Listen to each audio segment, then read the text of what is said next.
आज मेरे बाबा जान जा रहे हैं कराची और अम्मी जाएंगी मीलाद पे।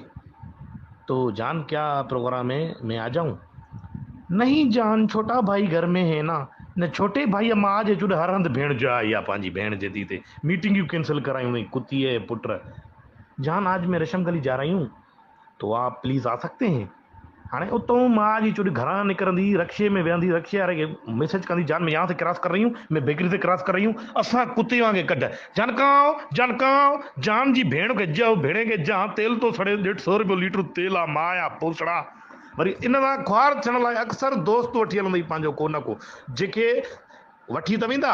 उन भेण जे चोरक वरी हर 5 मिंटनि में पीउ जी फोन ईंदसि, यार बाबे जी फोन थी अचे, बाबे जी फोन थी अचे। अरे बाबई तोखे जंदो आहे या तुंहिंजी माउ खे जंदो? भेण जा चुड़ सब्र त करो ॾे, उहा हिकु हंधि नथी बीहे, हेॾे पिणे जी फोन मथां फोन आहे। एॾियूं चुतूं ज़िंदगियूं आहिनि इहे, दोस्त ईंदी आहे न त मूंखे वॾी।